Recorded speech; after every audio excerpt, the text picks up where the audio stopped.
Представьте, что вы находитесь на высоте 20 тысяч метров.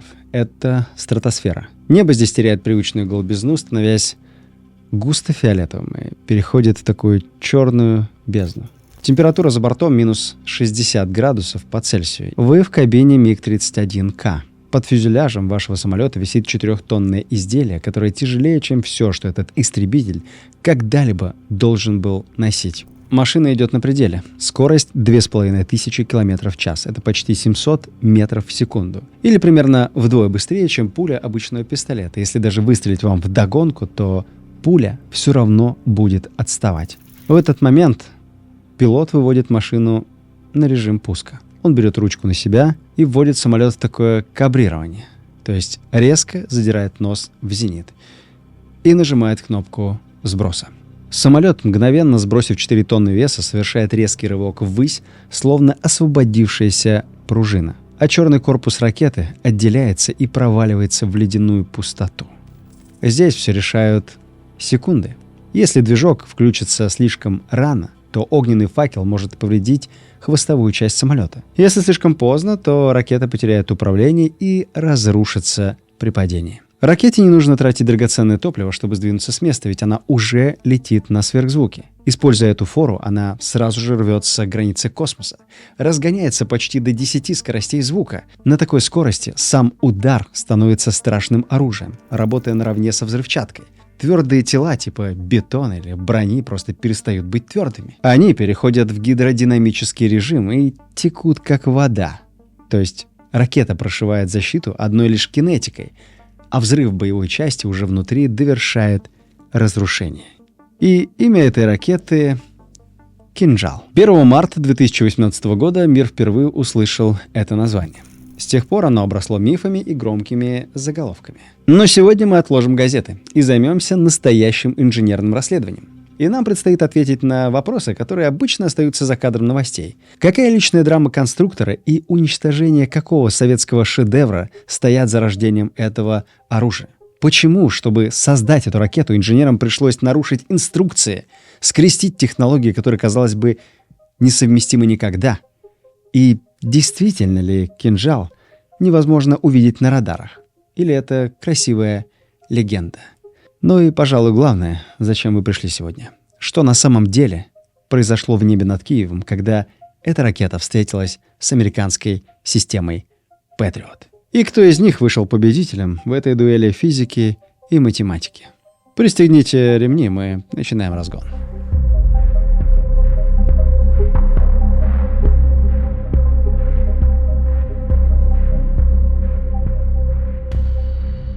Когда мы сегодня слышим слово «кинжал», то часто представляем себе какой-то внезапный технологический скачок. Будто инженеры такие сидели и однажды утром: «О, есть идея!» И они решили: а давайте создадим гиперзвуковое оружие, которое не страшится никакого ПРО. Но на самом деле история совсем другая. Она начинается не с самолета МиГ-31К и не с 2018 года. Она начинается с гораздо более тихого, почти кабинетного события, с того, что когда-то было лучшим советским оперативно-тактическим комплексом, а затем было уничтожено буквально на глазах собственных создателей. И чтобы понять, почему «Кинжал» стал именно таким, каким мы его знаем, нужно вернуться в Европу конца 70-х годов. В эпоху, когда слова «дальность», «точность» и «прорыв ПРО» имели совсем иной смысл. В те годы европейский континент напоминал шахматную доску, где вместо фигур были ядерные боеголовки. Ситуация для советского командования складывалась критическая. НАТО делало ставку на свои новейшие ракеты средней дальности, которые назывались «Першинг-2». Это было страшное высокотехнологичное оружие, в котором американцы в первую очередь применили радиолокационную систему наведения по карте местности, которая называлась RADAR или Radar Area Guidance. То есть ракета на финише буквально смотрела вниз, сверяла рельеф с эталоном своей цифровой памяти и била с точностью до 30 метров.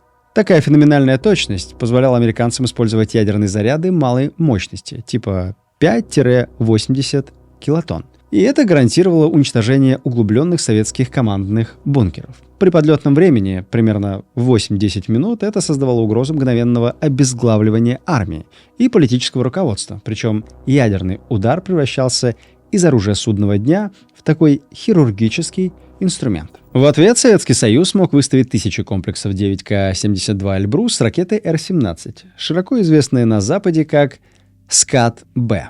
Да, на парадах эта огромная сигара на массивном шасси выглядела устрашающе, но для своих ракетчиков она была источником постоянно изматывающего риска и головной боли.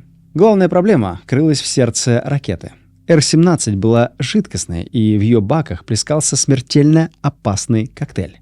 Горючим выступал ТМ-185. Сложный полимер-дистиллят, специальный вид керосина.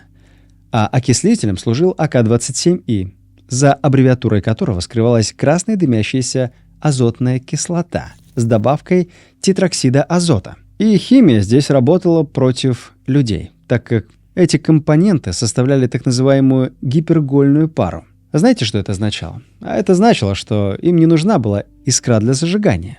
При малейшей утечке или если капля окислителя касалась бы капли горючего из-за недотянутого какого-то штуцера или микротрещины, то от вибрации происходил мгновенный взрыв. Пожар такой температуры, что металл плавился бы как воск, а расчет рисковал сгореть заживо за секунды. Люди были вынуждены работать в тяжелых общевойсковых защитных комплектах, а сама процедура подготовки к пуску превращалась в сложнейший ритуал.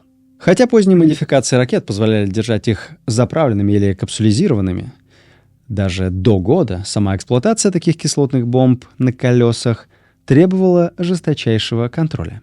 Если ракета была пустой, то предстартовая подготовка занимала до 1,5 часов. Нужно было подогнать заправщики, аккуратно перелить агрессивные жидкости, выдержать технологические паузы и проверить давление. В условиях современной войны 1,5 часа на одном участке — это смертельный приговор. Ведь за это время спутники или авиаразведка гарантированно засекут позицию, и туда, естественно, прилетит какой-то ответный удар. К тому же точность ската была удручающей. Круговое вероятное отклонение на предельной дистанции составляло от 450 до 900 метров, то есть почти километр кругового отклонения. Это означало, что если ваша цель, например, бетонный бункер, а ракета падает в километре от него, то обычная взрывчатка была бесполезна. И чтобы гарантированно уничтожить цель при таком промахе, нужно было бы использовать мощную и, конечно же, ядерную боеголовку. Но это превращало бы локальный конфликт в тотальный апокалипсис. Военные понимали, что этот путь ведет в тупик. Им нужен не молот, а скальпель. Оружие, которое готово к бою за минуты и безопасно для своего экипажа, и попадает точно в конкретное здание. Эту амбициозную задачу, закрепленную постановлением ЦК КПСС и Совета министров начала 70-х годов, поручили конструкторскому бюро машиностроения в Коломне, во главе которого стоял человек с фамилией, которую сложно придумать удачнее для ракетного конструктора. Последние новости с мировых рынков удручают. За месяц оперативка для компов подорожала втрое. Не в России, а везде, по всему миру. И тут же компания Intel прогнозирует дефицит процессоров. Так что прогноз один. После Нового года ноутбуки резко подорожают. Но наши парни, разработчики челябинских ноутбуков eChips, ребята прошаренные. Они, значит, увидели всю эту движуху и поняли, что нужно срочно закупить крупную партию памяти и процессоров. Заранее. Откуда они только узнали об этом? В общем, компания eChips пока держит цены. И мало того, тут еще разработчики Wildberries решили активно перетянуть покупателей перед Новым годом у Озона и ДНС и дают собственные огромные скидки на челябинские ноутбуки. Эти новости друг друга дополняют. Буквально ноутбучный джекпот. В итоге вот такой вот полноценный функциональный лэптоп сейчас можно ухватить, вы только вдумайтесь, менее чем за 20 тысяч рублей. С бесплатной доставкой, рассрочкой с нулевым первым платежом и, главное, с продленной аж 3-летней гарантией. Счастье продлится недолго, но пока ловим момент. Да, это челябинский eChips, внутри здесь 4-ядерный Intel, SSD на 500 гигов и аж 16 гиг оперативки. Конфигурация не самая мощная, соглашусь с вами, но для работы и учебы с головой хватит. Можно смотреть видео в интернете, офисные программы, переписываться с друзьями, ВКонтакте, Одноклассники, все летает, не тормозит и не зависает. Кстати, можно даже и поиграть в какие-нибудь танчики, например, на минималочках, вполне потянет. А кому такого мало и нужно что-то помощнее, есть вот такой eChips помощнее. Здесь уже процессор AMD Ryzen, который вдвое сильнее, чем интелский процессор на вот моем ноутбуке, например. Тут уже и игрушки можно посерьезнее запустить, и с видео поработать, да и в целом машинка сильно пошустрее. На сегодняшний день это самый доступный ноутбук на таком процессоре. Схожие типа Asus или Acer будут вдвое дороже. На все компьютеры eChips уже предустановлена русская лицензионная Windows 11. Не придется ломать голову и ставить взломанную систему с риском утечки данных. И, кстати, eChips реально надежный ноут. С 2022 года это самый популярный ноут у наших военных. Там его активно используют для корректировки огня, артиллерии и управления беспилотниками. Челябинские ноутбуки проверены в жестких боевых условиях. Неприхотливые, мощные и безотказные, как автомат Калашникова. Вот смотрите, проверяю петли. Больное место у ноутбуков у многих. Тут видно, что петли прям хорошие, крепкие. Так что неудивительно, что eChips уже давно бренд номер 1 по продажам на маркетплейсах. Шутка ли? За 3 года в России продано более 250 000 челябинских лэптопов. Адекватных альтернатив за 20 тысяч вот такому вот ноуту я, честно говоря, не вижу. Только дешевки китайские. Вот смотрим, например, игровой, просто ноутбук. Буквально без названия. Рискнете вы такой купить? Конечно же нет. Китайские безымянные ноуты, они медленные, ломучие, и реальная начинка не всегда соответствует заявленной, а гарантия только на словах, и то на китайских. Получить ремонт или возмещение от китайского продавца будет нереально. А самый-самый слабенький, но брендовый, предположим, Asus, обойдется уже минимум в 28-30 тысяч, а по характеристикам будет вдвое хуже челябинского eChips. Теперь еще раз про главное, про гарантию. Что у китайцев, что у серозавезенных Asus'ов только год, и то от продавцов. Чем плоха такая гарантия? Объяснять, наверное, не нужно, да? Но кто не понял, расскажу. Сегодня продавец завозит партию брака, а завтра продавца уже нет. У челябинского eChips есть уникальная для России продленная гарантия аж 3 года от производителя. То есть такой больше нет ни у кого. И почти сотня сервисных центров по всей стране. Ноутбуки eChips собирают ровно из тех же комплектующих самого высокого сорта качества A-Grade. Из точно таких же, которые делают Asus, Acer, Dell и Lenovo. И да, производят eChips ровно на тех же самых фабриках, буквально на одном конвейере с другими топовыми брендами, только без брендовой наценки. Вот посмотрите на экран. Вот здесь едут челябинские eChips, а вот здесь на втором видео вы уже видите, как едет Acer. Прямо на соседнем столе на том же конвейере. И что получается? Раньше россияне покупали Asus, Dell, Acer, и сейчас покупают, по сути, их же. Бренды ушли, а брендовая электроника осталась и даже подешевела. Нет, но такие санкции мы точно одобряем. И еще раз про главное. Ценник 20 тысяч. Это случайное стечение обстоятельств. Компания вовремя создала запас комплектующих, а Wildberries устроил адскую ценовую войну за потребителя. Это буквально звезды правильно сошлись, так что долго такая цена точно не продержится. Но сейчас я очень рекомендую вам приобрести достойный ноутбук себе или близким к Новому году и сэкономить при этом 6-7 тысяч рублей. Это фактически треть стоимости ноутбука. Ссылки я оставил в описании. А мы продолжим. Его имя Сергей Павлович Непобедимый. И эта личность была уникального масштаба. Это был не просто технократ, а инженер старой школы. Настоящий творец. Он был одержим техникой с самого детства. Достаточно сказать, что уже в 14 лет он собрал модель Глиссера с настоящей паровой турбиной, которая попала на выставку в Москве. Окончив знаменитое МВТУ имени Баумана по специальности боеприпасы, причем его дипломная работа, кстати, была посвящена именно ракетным снарядам, он свою жизнь посвятил тому, чтобы дать в руки солдату простое и грозное оружие. Непобедимый обладал редким качеством для конструктора такого ранга. Он искренне уважал и жалел солдата. Он понимал, что воевать будет не профессор в теплом кабинете и в чистом костюмчике, а вчерашний школьник в грязном окопе под огнем дождем и у которого нет времени читать сложные инструкции. Его подход идеально отражал золотое правило отечественных оружейников. Сделать сложно может каждый. Сделать просто – вот где действительно нужен талант. И он делал. Именно он подарил пехоте ПТРК «Малютка» – ракету, уложенную в чемоданчик, с которой один боец мог остановить танковую атаку. Он дал армии переносные зенитные комплексы «Стрела-2», «Стрела-3», «Игла». Это навсегда изменило войну в воздухе и заставило авиацию бояться снижаться. Он создал тактический комплекс «Точка» и его модернизацию «Точка-У», впервые дав дивизиям высокоточное оружие. Теперь перед непобедимым стояла задача создать длинную руку армии, ракету «Патрон», которая всегда готова. Достал, нажал и забыл. Для реализации этой мечты нужно было совершить революцию и уйти от капризного жидкого топлива к смесивому твердому. Физическая сложность заключалась в том, что твердотопливные двигатели — это не просто бочка с порохом, это высокотехнологичное изделие, где внутри корпуса отливается такая огромная монолитная шашка весом в несколько тонн. Она состоит из перхлората аммония, алюминиевого порошка и синтетического каучука.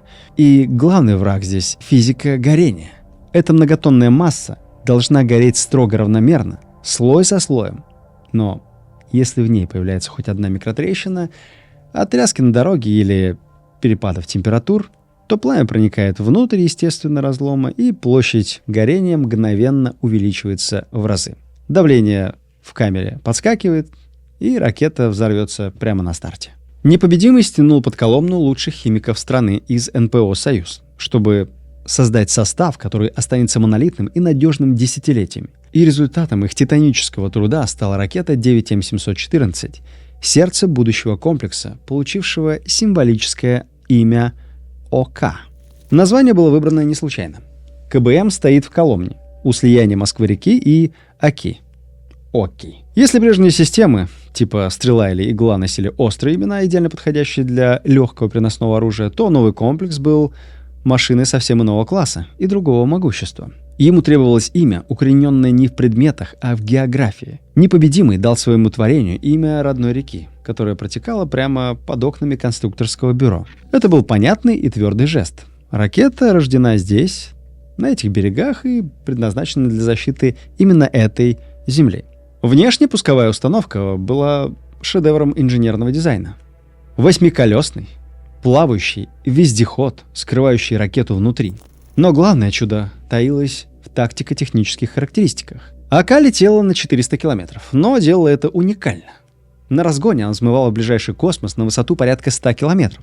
В апогее отделяла головную часть, и боеголовка падала на цель почти вертикально, то есть практически под 90 градусов, разгоняясь на финише до 5 скоростей звука. Для американской ЗРК Patriot это был мат в один ход. Их радары имели ограничения по углу, то есть обзор был совсем не вверх. Их радары имели ограничения по углу обзора. Они прекрасно видели цели, летящие по пологой дуге, но АК, которая падала практически вертикально, создавала нерешаемую геометрию перехвата. Компьютеры ПВО просто не успевали выстроить траекторию, в которой бы встретилась цель с ракетой Patriot. При этом время подготовки к маршу составляло всего 5 минут. Это была фантастика для того времени.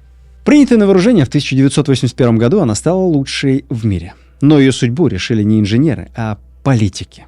8 декабря 1987 года в Вашингтоне был подписан договор о ликвидации ракет средней и меньшей дальности – ДРСМД.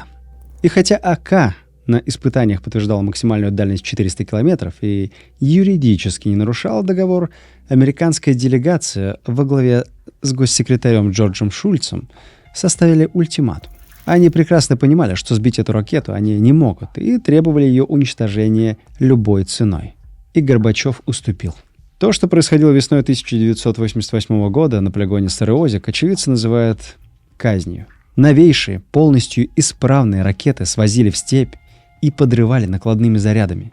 Пусковые установки с уникальной электроникой резали на металл. Всего было уничтожено, по разным оценкам, не менее 200 ракет и более 100 пусковых установок.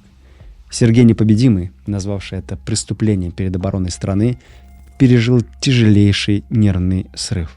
И в 1989 году он подает в отставку. Казалось бы, школа высокоточной баллистики в России уничтожена навсегда. Однако на пепелище разрушенной школы в лихие 90-е годы знамя подхватывает ученик непобедимого – Валерий Михайлович Кашин. Это был человек совсем иного склада, чем его эмоциональный учитель. Он был сдержанный, прагматичный, жесткий кризис-менеджер, как бы сейчас назвали. Он совершил, казалось бы, невозможное. В то время, когда оборонные предприятия превращались в вещевые рынки, а уникальные станки сдавались на металлолом, Кашин сумел удержать костяк команды и доказать, что школа жива. Именно в этих условиях и рождается наследник Оки. И ему дали имя Искандер. На Востоке так называли Александра Македонского, то есть величайшего полководца и завоевателя. Выбор был символичным. Если Ока была рекой защитницей, то Искандер — это воин, идущий к победе вопреки всему. Инженеры были связаны по рукам и ногам, ведь у них был все тот же договор ДРСМД, то есть он запрещал стрелять дальше 500 километров. Но они превратили это ограничение в стимул, сделав ракету 9М723 настоящим шедевром хитрости. При стартовой массе в 3,8 тонны она несет почти полтонны боевой нагрузки.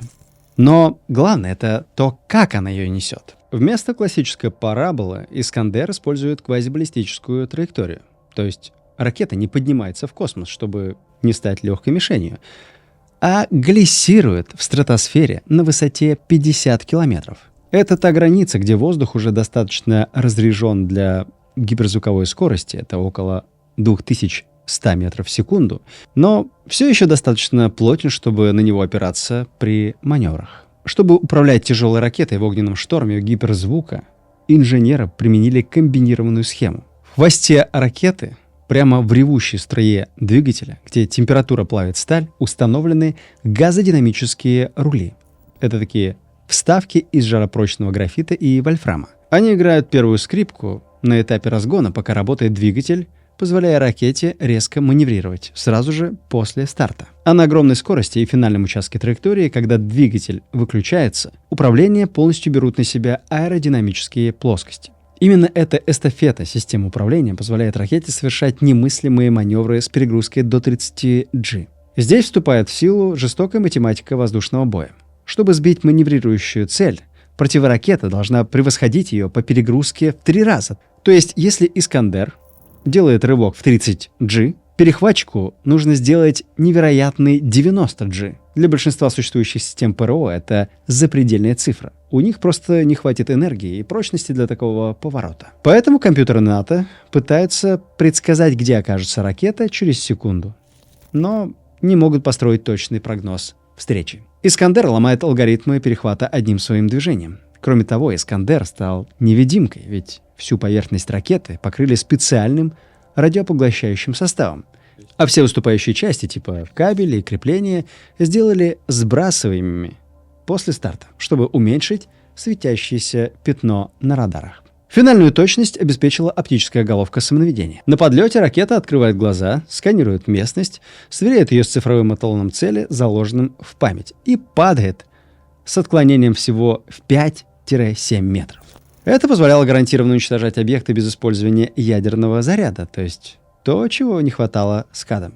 К 2006 году Искандер-М был принят на вооружение, став достойным наследником Оки. Но стратегический ландшафт уже трещал по швам. Причиной стало событие, произошедшее несколькими годами ранее, 13 июня 2002 года. В этот день США в одностороннем порядке вышли из договора об ограничении систем противоракетной обороны. Договор по ПРО. Этот документ, подписанный Брежневым и Никсоном еще в 1972 году, был краеугольным камнем мировой безопасности. Его суть была жестокой, но логичной. Сторонам запрещалось строить глобальные щиты от ядерных ракет. Идея заключалась в том, что если ты беззащитен, то ты не рискнешь ударить первым. Выход США из договора сломал эту логику. Вашингтон начал строить глобальную систему ПРО, планируя разместить ее элементы в Европе. Для России это означало необходимо иметь инструмент, способный гарантированно поражать критические узлы этой обороны на дистанции 2000 километров. Но здесь инженеры уперлись в стену.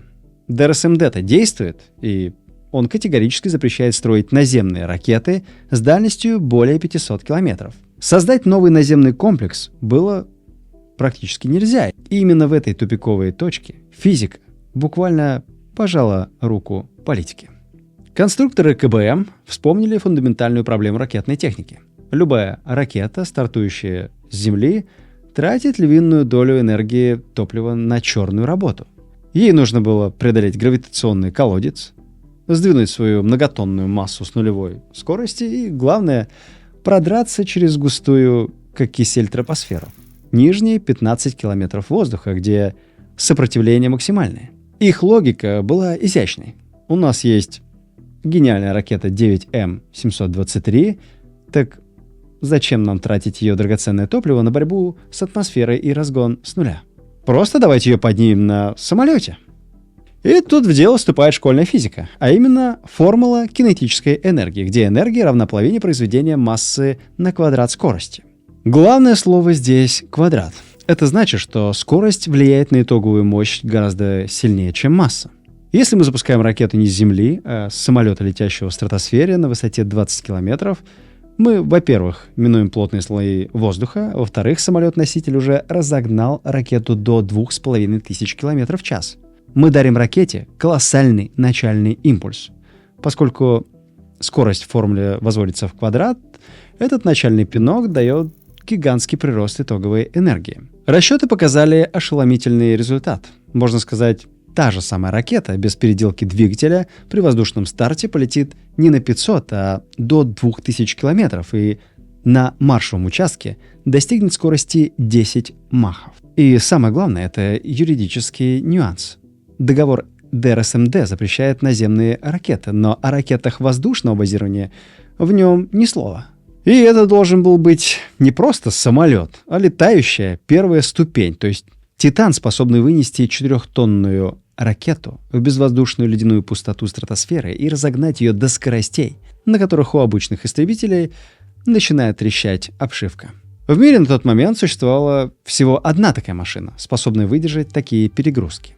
Стальной хищник времен Холодной войны, которого в натовских штабах с опаской называли Foxhound или Лисья гончая. Теперь картина складывалась полностью. Кинжал — это не чудо, возникшее из ниоткуда. Это внук уничтоженной Аки и сын Искандера, которого научили летать, чтобы обойти предательство политиков и неумолимые законы гравитации.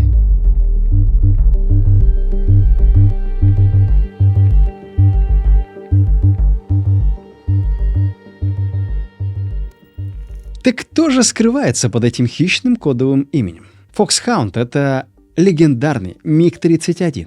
И именно ему суждено было стать той самой летающей первой ступенью для кинжала. Но чтобы понять, почему выбор пал именно на него, ветерана Холодной войны, а не на стратегический, например, «Белый лебедь» Ту-160, или не на рабочую лошадку Су-34 или новейший Су-57, нужно сначала разобраться, что вообще это за зверь такой Foxhound. Foxhound переводится как «лисья гончая», которую в 70-е годы советские конструкторы выпустили в стратосферу.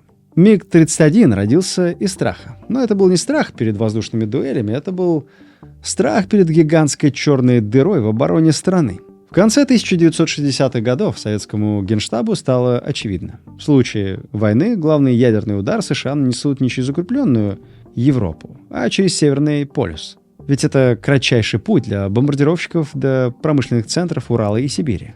При этом тактика врага изменилась. Американские крылатые ракеты и бомбардировщики научились летать не в стратосфере, а предательски низко, буквально облизывая рельеф, прячась от лучей локаторов за холмами и ледяными торосами.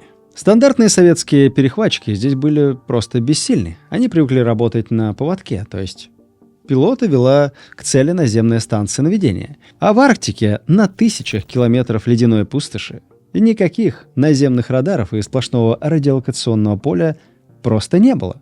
А огромная северная граница оказалась открытой. Стране срочно нужен был автономный воздушный патруль, то есть самолет, который сам по себе и радар, и командный пункт. Казалось бы, у СССР уже был король скорости, знаменитый МиГ-25, но для этой миссии он не годился. 25-й создавался как чистый стратосферный перехватчик. Он умел летать запредельно быстро и высоко, но был абсолютно слеп при работе вниз, то есть по целям на фоне Земли. Его радар просто-навсего не мог разглядеть крылатую ракету среди отражений от ледяных торосов. К тому же это был спринтер. Его феноменальная скорость до 3,2 махов в режиме насмерть двигателей, после которого турбины шли в утиль, сжигала топливо за считанные минуты. А пилот в тесной одноместной кабине фактически не мог выполнять функции штурмана-оператора. ПВО требовался принципиально иной охотник. Не гонщик-одиночка, а тяжелый, выносливый воздушный крейсер. Та самая гончая, способная висеть над Арктикой часами и видеть все, что там движется внизу. И в случае чего, в случае необходимости, сбивать цели еще до того, как они пересекут полярный горизонт. Эту колоссальную задачу принимает на себя ОКБ Микоян. И надо сказать, что это был переломный момент для конструкторского бюро. Ведь в 1970 году умирает его основатель Артем Микоян.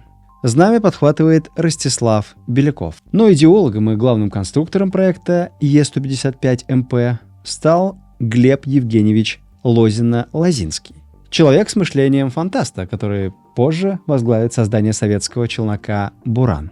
Перед ним стояла задача, казавшаяся нерешаемой. Нужно было научить перехватчик видеть крылатую ракету на фоне Земли. Для радаров того времени Земля была гигантским зеркалом, создающим сплошные помехи, так называемый эффект мешающих отражений, в которых маленькая цель просто исчезала. Лозина-Лозинский и его смежники в НИИ приборостроения просто пошли ва-банк.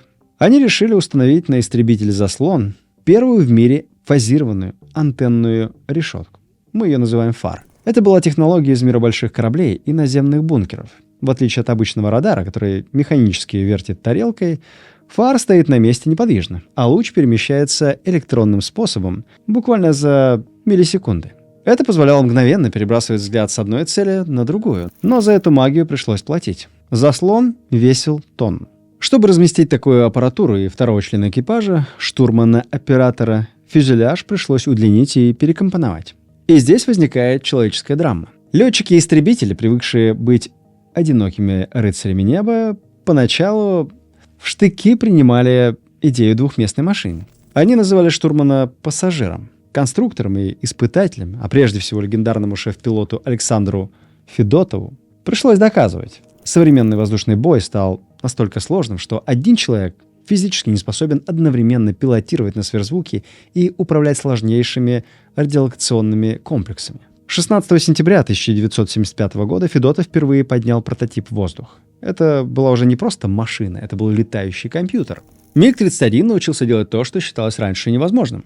Он смотрел вниз, выхватывал идущие на бреющем полете крылатой ракеты среди этого хаоса отражений от ледяных торосов и морских волн. Группа из 4 самолетов обменивалась данными через закрытый канал связи, могла контролировать фронт буквально шириной в 900 километров, то есть автоматически распределяя цели между собой.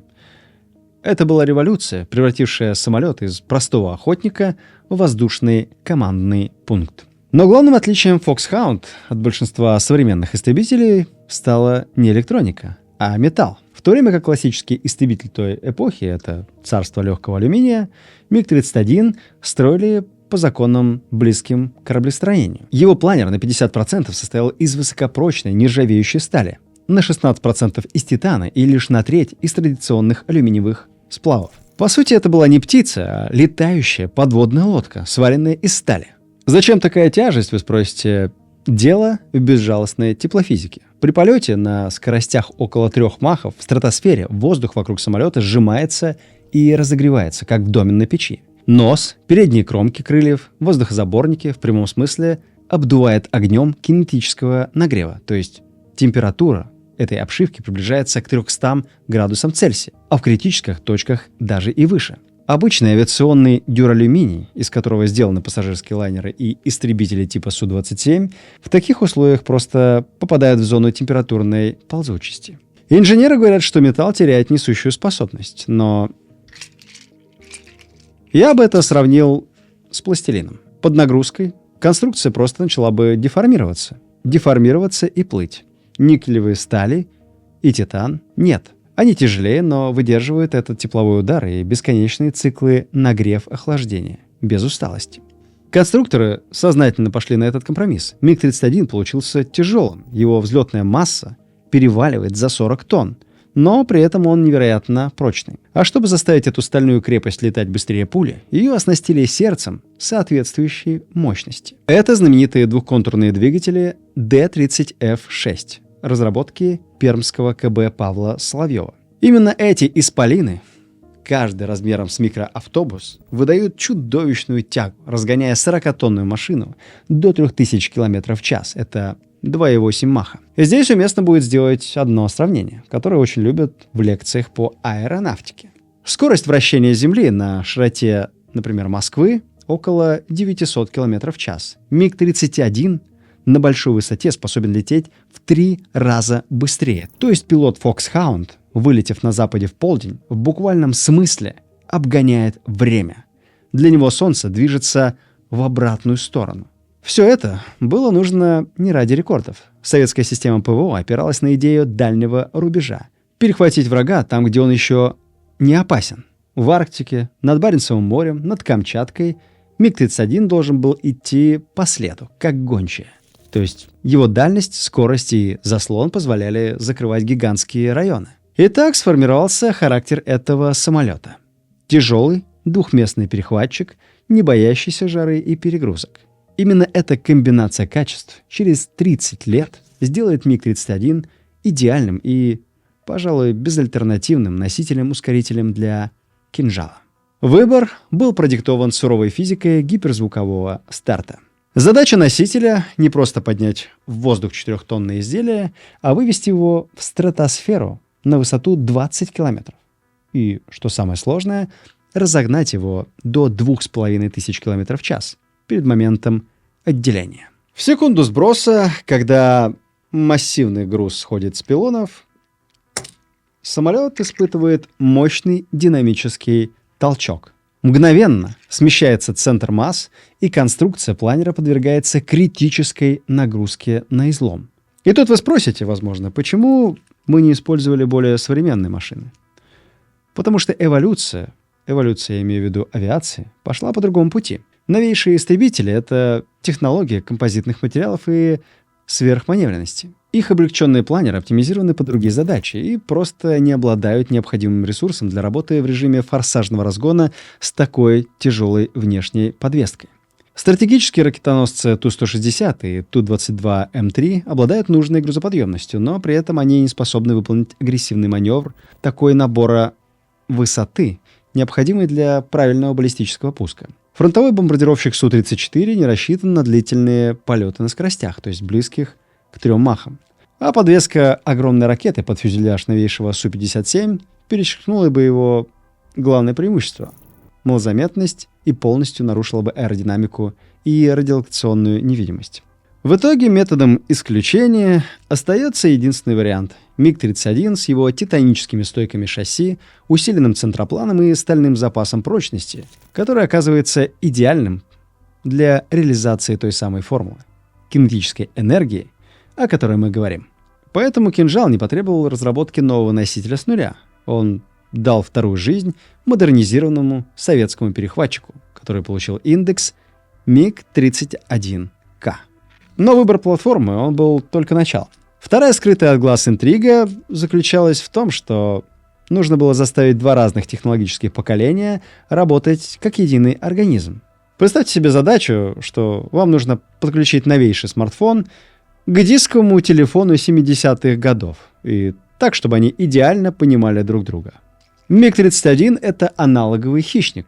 Его родная стихия — это стрелочные приборы и механические тумблеры. А ракета «Кинжал» — это уже полностью цифровое устройство, которому за секунды до старта нужно загрузить в мозги гигабайты сложнейшей информации. 3D-карту местности, координаты цели и данные со спутников. Чтобы совершить эту цифровую революцию, на борту конструкторам пришлось провести настоящую хирургическую операцию. С самолета демонтировали его знаменитый очень тяжелый радар «Заслон» и узлы подвески для воздушного боя. Фактически перехватчик ослепили и максимально облегчили, превратив в узкоспециализированного «Атланта». Освободившееся место заняла новая электронная нервная система, такой специальный бортовой компьютер-переводчик.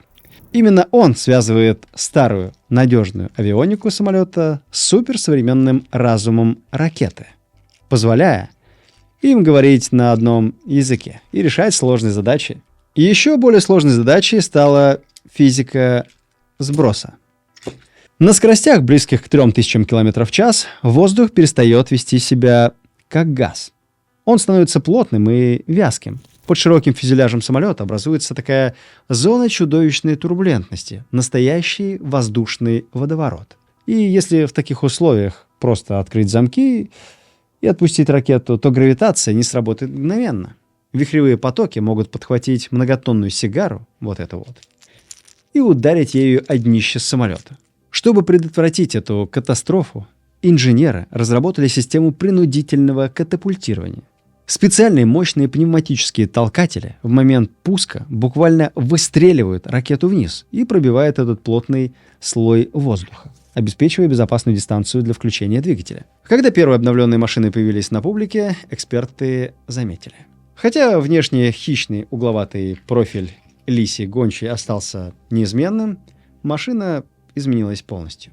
Без тяжелого радара внутри носового конуса МиГ-31 сменил профессию. Из охотника за самолетами он превратился в неуловимую платформу для первого удара. Именно в этой трансформации заключается суть инженерного чуда. Но самолет — это лишь половина успеха. То есть это лишь разгонная площадка. В тот момент, когда тяжелый корпус ракеты уходит в самостоятельный полет, миссия пилота заканчивается. Но пришло время оставить кабину самолета и спуститься под фюзеляж. Нам предстоит заглянуть под обшивку самого кинжала и понять, какие законы физики позволяют ему лететь в облаке плазмы и видеть цель там, где слепнут другие.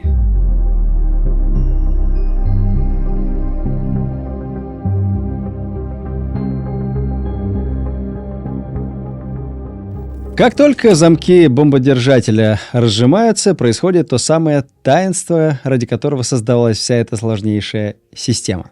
4-тонное изделие с индексом 9S7760 проваливается в ледяную пустоту стратосферы. Несколько мгновений ракета падает в тишине. Она выравнивается в потоке, а затем оживает, и ее сердце, твердотопливный движок, вспыхивает. Нужно понимать, что этот двигатель не просто мотор, как у самолета или автомобиля. Это, по сути, огромная, высокотехнологичная пороховая шашка, которая занимает большую часть длины всего корпуса. По своему химическому составу она близка к топливу Искандера, о котором мы говорили ранее. Окислитель на основе перхлората аммония, металлическое горючее или алюминиевый порошок и полимерное связующее. Все это отлито прямо в корпусе как единое монолитное тело с хитрым внутренним каналом. Форма этого канала обычно в виде звезды или сложной щели. Это не прихоть дизайнера, это чистая математика. Она задает геометрию печи. Топливо выгорает изнутри наружу строго по рассчитанной кривой, обеспечивая нужную тягу на каждой секунде полета. Давление в камере подскочит быстро, и корпус не выдержит. И вместо гиперзвукового полета мы получим огненный шар. Поэтому двигатель кинжала — это управляемый взрыв, растянутый во времени. Именно здесь двигатель начинает пожинать плоды того самого воздушного старта. Он включается в идеальных условиях, на высоте 20 километров и при начальной скорости 2,5 маха. Фактически, ракета пропускает самый тяжелый этап разгона и сразу же переходит к спринту в разряженной среде. Это позволяет ей сэкономить топливо для финального рывка и уйти в зону чистого гиперзвука, разгоняясь на пике до скорости 10-12 махов. И вот здесь, на этих запредельных скоростях, физика полета меняется фундаментально. Я уже упоминал, что на таких скоростях воздух больше не ведет себя как газ, он перестает быть мягкой средой и становится твердым, как бетон. Перед носом ракеты возникает ударная волна такой силы, что воздух сжимается и мгновенно раскаляется до 1000 градусов. От этого чудовищного энерговыделения молекулы азота и кислорода начинают разрушаться. Происходит ионизация. От атомов отрываются электроны, и воздух превращается в плазму. Это 4-е состояние вещества. И вот наша ракета летит внутри раскаленного светящегося кокона, Температура на лобовых поверхностях достигает 2000, а то и 2500 градусов Цельсия. Для сравнения, сталь плавится при 1500 градусов. Алюминиевый самолет в таких условиях просто исчез бы мгновенно, рассыпавшись искрами. Поэтому корпус кинжала — это такой слоеный пирог из специальных термостойких сплавов и композитов, задача которых — изолировать внутренности ракеты от внешней плазменной печи. Жар ни в коем случае не должен проникнуть внутрь, где спрятана нежная электроника и боевая часть. Но этот плазменный кокон создает не только температурную проблему. Он создает проблему слепоты. Плазма — это проводящий газ, она работает как идеальный экран для радиоволн. Ракета, летящая в облаке ионизированных частиц, становится глухой и немой. Она не слышит сигналы GPS, ГЛОНАСС и не может получать команды Земли. И, что самое страшное, ее собственный радар не видит никаких целей. Это явление инженеры называют блэкаут. Но как же попасть в цель с точностью до метра, если ты ни хрена не видишь и не слышишь? Здесь в дело вступает вестибулярный аппарат ракеты. Это инерциальная система наведения. Инерциальная система наведения — это сложнейший комплекс лазерных гироскопов и акселерометров, которые с безумной точностью фиксируют каждое движение ракеты, каждый поворот, каждое ускорение. Зная точку старта и все свои маневры, бортовой компьютер вычисляет координаты ракеты в пространстве по памяти, без всяких внешних подсказок. Большую часть пути кинжал летит как слепой в знакомой комнате, то есть он просто считает шаги. Конечно, у слепового метода есть критический минус — это дрейф гироскопов. Каким бы точным ни был прибор, он имеет микроскопическую погрешность. За секунду она, конечно, незаметна, но за 10 минут полета эти микроны набегают в сотни метров промаха. Чтобы не сбиться с курса, ракета использует хитрую тактику. Он летит по сложной ныряющей траектории. И в верхней точке маневра, где воздух разряжен и плазменный кокон становится тоньше, кинжал на доли секунды подключается к спутникам ГЛОНАСС и мгновенно обнуляет накопившуюся ошибку и снова ныряет в бой. Но для финального удара в колышек этого мало. Нужны глаза. И здесь реализовано решение, которое отработано еще на Искандере, но адаптированное под адские условия. Когда ракета подходит к району цели, на высоте нескольких километров начинается финальное пикирование. Она резко тормозит плотные слои атмосферы, перегрузки вжимает внутренности, скорость падает с космических 10 махов до всего лишь 3-4. И это все еще быстрее винтовочной пули, но уже достаточно медленно, чтобы плазменное облако исчезло. Именно в этот момент включается оптическая головка самонаведения. Но как, вы спросите, нежная оптика выжила в этом адском пламени огня? Она была спрятана. Всю дорогу объективы закрывали специальным аэродинамическим колпаком таким. Он принимал на себя весь тепловой удар, он обгорал и плавился. Кинжал буквально прозревает перед ударом. Бортовой компьютер сканирует местность внизу, сравнивает картинку с эталонным изображением цели, заложенным в память системой DSMAC, и выдает команду рулям на финальную микрокоррекцию. Инерция, накопленная за время полета, колоссальная. Даже без боевой части полутонная болванка, ударившая в цель на скорости 3-4 маха, обладает практической энергией падения метеорита. Но кинжал несет в себе еще и почти 500 килограммов взрывчатки. Сочетание кинетического удара, который проламывает бетон, и детонация внутри объекта гарантирует уничтожение самых защищенных целей — подземных бункеров, складов ядерного вооружения или авианосцев. Все это безупречно выглядит в теории на полигонах, но настоящая проверка любого оружия происходит только в хаосе реальной войны, когда против тебя работает не мишень из фанеры, а лучшая в мире система ПВО, управляемая профессионалами. В мае 2023 года под Киевом теория столкнулась с практикой. Несбиваемый русский кинжал вышел на прямую дуэль против американского Патриота, который рекламировали как непробиваемый щит. Что произошло той ночью на самом деле?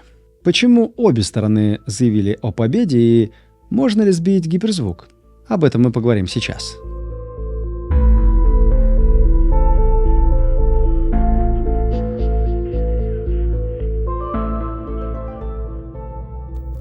В ночь на 4 мая 2023 года в небе над Киевом произошло событие, которое навсегда изменило военную теорию. Впервые в истории человечества гиперзвуковая ракета, считавшаяся вершиной наступательного вооружения, встретилась с системой противоракетной обороны в реальном бою. До этого момента вопрос «кто кого» решался только в компьютерных симуляциях. Но война ведь это самый честный и жестокий экзаменатор.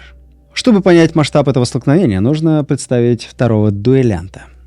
Против нашего «Кинжала» вышел американский зенитный ракетный комплекс «Патриот» в самой его совершенной версии и предельной модификации ПАК-3 МСИ. Тут, кстати, я хотел бы вам напомнить про наш выпуск про Patriot. Там вы можете подробнее ознакомиться, что это за установочка такая. Многие представляют себе Patriot как просто грузовик с контейнерами, но грузовик — это лишь такси. Главный герой здесь — это радар AN-MPQ-65. Это фазированная решетка, похожая на ту, что стоит на нашем МиГ-31, только гораздо мощнее и установленная на Земле. Гипотеза о полной невидимости кинжала часто строилась на утверждениях, что плазменный кокон делает ракету призраком для радаров. И это действительно верно, но лишь отчасти. Плазма действительно поглощает радиоволны. Она скрывает точные очертания корпуса, но она не делает объект невидимым. Для мощного наземного локатора летящий на гиперзвуке объект выглядел как яркое светящееся пятно ионизированного воздуха. Радар видит не саму ракету, он видит ее след, то есть чудовищное возмущение атмосферы. И современные алгоритмы, выжатые до предела, научились вычислять, что именно находится внутри этого огненного сгустка. Но увидеть-то мало, его ведь нужно сбить еще. И здесь американские инженеры были вынуждены применить концепцию, которая является зеркальным отражением кинжала. И если русская ракета — это лом, который пробивает любую защиту кинетической энергии, то американская противоракетная ПАК-3 МСИ — это пуля, сбивающая пулю. В этом перехватчике практически нет взрывчатки.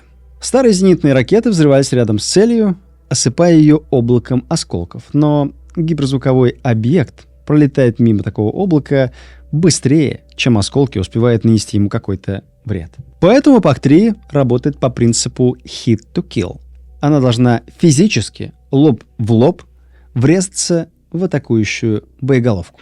Эта задача, конечно, запредельной технической сложности. Представьте, на вас летит камень со скоростью, например, километр в секунду, и вы должны сбить его другим камнем, летящим навстречу. Чтобы совершить это чудо точности, противоракета оснащена собственной активной головкой самонаведения и уникальной системой управления.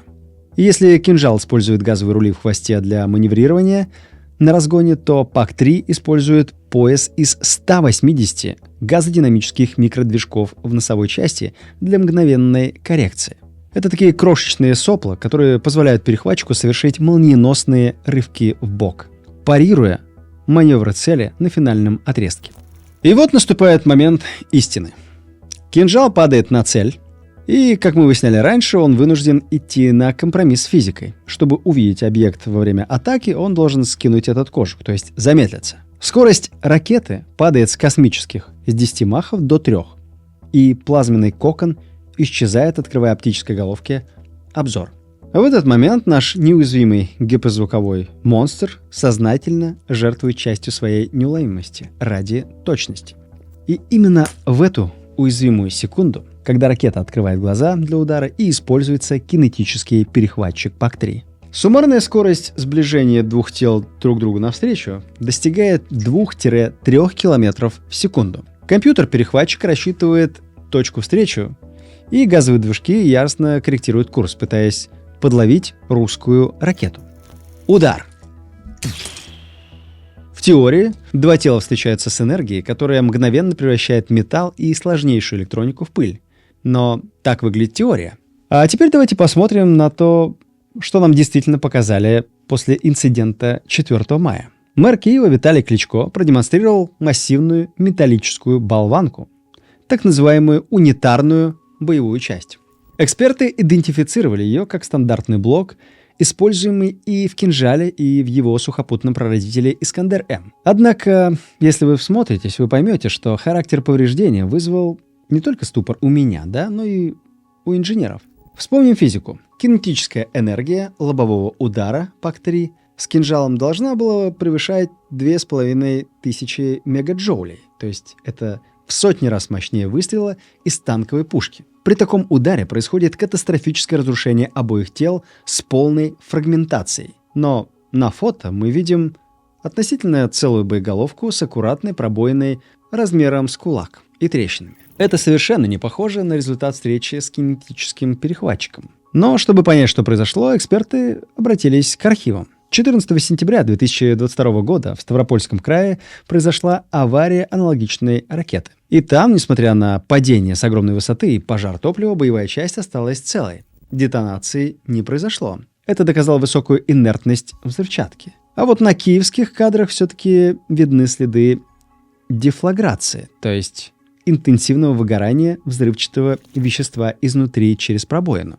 Сопоставив факты, аналитики пришли к выводу, что, вероятнее всего, перехват, если он был, совершила не новейшая кинетическая ПАК-3, а старая ракета типа ПАК-2 ГЕМ-Т с осколочной боевой частью. Она взорвалась рядом, осколки пробили корпус, вызвали пожар, и ракета разрушилась не от прямого удара, а от потери управления и падения. То есть заявленного лобового тарана не было. Но это была лишь прелюдия. Настоящий ад развернулся в предрассветные часы 16 мая 2023 года. Российское командование реализовало сложнейшую по координации атаку. Около 3:30 утра на Киев с разных азимутов с севера, юга и востока одновременно вышли 18 ракет разных типов. 6 кинжалов с МиГ-31К, 9 калибров с кораблей и 3 ракеты наземного базирования. Замысел был очевидным – перегрузить каналы наведения. У любого радара есть предел пропускной способности. Задача была заставить компьютер Patriot захлебнуться в потоке целей. Следует отметить, что данные сторон расходятся. Украина заявила о перехвате всех 18 ракет, включая 6 кинжалов, тогда как министр обороны России Шойгу утверждал, что было выпущено только 2 кинжала. Ну, скажем так, такие противоречия, они норма для тумана войны. Однако мы будем стараться руководствоваться фактами. Камеры наблюдения зафиксировали работу ПВО в ту ночь. Батарея Patriot работала в автоматическом режиме. На таких скоростях человек просто не успевает принимать решения. Видео показывает бешеный темп стрельбы. За 2 минуты в небо ушло около 30 зенитных ракет. И вот здесь стоит вспомнить отчет Кильского института мировой экономики. Их эксперты указывают, чтобы иметь хотя бы один шанс перехватить одну маневрирующую гиперзвуковую цель, алгоритмы Patriot могут требовать залпового пуска всего имеющегося боекомплекта батареи до 32 ракет. В ту ночь система выстрелила все, что у нее было. И стоимость этого 2-минутного фейерверка составила, по разным оценкам, до 150 миллионов долларов. И как только пусковые установки опустели, в районе аэропорта Жуляны прогремел мощнейший взрыв. Кинжал прорвался. Российская Минобороны заявила об уничтожении 5 пусковых установок и радара. Американская сторона признала поражение сквозь зубы. Официально было подтверждено повреждение 2 компонентов системы, но также было заявлено, что критически важный радар якобы уцелел и комплекс остался боеспособным. Впрочем, спутниковые снимки от 17 мая показали на базе батареи пустую площадку. Технику спешно эвакуировали, что косвенно подтверждает успех атаки и потерю боеспособности позиции. Но как ракета нашла эту иглу в стоге сена? Эксперты указывают на фатальную уязвимость Patriot.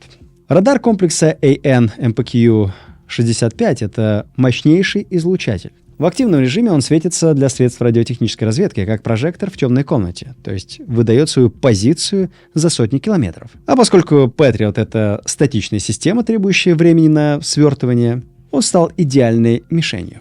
События мая 2023 года стали лишь прологом к настоящей битве на истощение. Российское командование быстро поняло, чтобы гарантированно пробить насыщенную западными комплексами оборону, недостаточно 1-2 ракет. Нужна стая. И тактика применения трансформировалась в то, что аналитики назвали рекордными залпами. Самый мощный единовременный удар пришелся на 2 января 2024 года. В тот день в воздух поднялись практически все боеспособные носители. По данным мониторинга, работало около 10-12 бортов МиГ-31К одновременно. На Украину обрушилась лавина из 100 ракет разных типов, среди которых был абсолютный рекорд — 10 кинжалов в одном залпе. Это была попытка математического перенасыщения систем ПВО. Расчет строился на том, что канальность зенитных комплексов физически не позволит обрабатывать такое количество гиперзвуковых целей. И хотя украинская сторона заявила о стопроцентном перехвате всех 10 кинжалов, кадры горящих промышленных объектов в Киеве и в Харькове говорили о том, что часть ударов все же достигла цели. К лету 2025 года тактика изменилась. 9 июля был зафиксирован новый рекорд по плотности атаки – 741 воздушная цель. Но структура удара стала иной. Из этой армады 728 единиц были относительно дешевыми. Это были беспилотники и лишь 6 дорогостоящих кинжалов. Расчет был сделан на истощение боекомплекта ПВО дешевыми целями, чтобы расчистить коридор для гиперзвука. Цели для этих ударов выбирались системно. Более 50% всех пусков пришлось на энергетическую инфраструктуру. Удары по киевской ТЭЦ-5 и ключевым подстанциям наносились многократно, до полного вывода объектов из строя. Второй приоритет – это военная логистика и авиация. Аэродром Староконстантинов, где базируется украинский Су-24, стал одной из самых частых целей для кинжалов. И, конечно, защищенные подземные объекты вроде арсенала в Делятине, которые невозможно было поразить ничем, кроме кинетики и гиперзвукового удара. Однако даже при такой интенсивности кинжал остается оружием штучным. За 3 года конфликта их было выпущено не тысячи, как другие ракеты, например, а по разным оценкам от 160 до 200 единиц. Сказывается и астрономическая цена – около $4,5 миллионов за изделие. И ограниченный парк носителей – всего 10-20 активных МиГ-31 по открытым источникам. Поэтому кинжал почти всегда работает в составе комбинированных групп. Обычно он идет в одном строю с массовой крылатой ракетой Х-101 и роями баражирующих боеприпасов «Герань». Но как устроены эти машины и почему именно такая связка стала кошмаром для ПВО – это тема для наших будущих выпусков. Однако на этом история не закончилась. Инженеры КБМ использовали весь этот опыт для следующего шага. Получив данные о поведении ракеты под плотным огнем, они внесли изменения в алгоритмы управления. Согласно расследованию Financial Times, в 2025 году кинжалы прошли модернизацию. В программу полета на финальном участке добавили активное, непредсказуемое маневрирование. Статистика говорит сама за себя. Если в 2023 году украинская сторона заявляла о перехвате значительной части баллистических целей, то, по данным западных аналитиков, к осени 2025 года процент успешных перехватов рухнул с 37% до 6%. Модернизированный кинжал снова стал практически неуловим. И какой вывод мы можем с вами сделать в этой истории?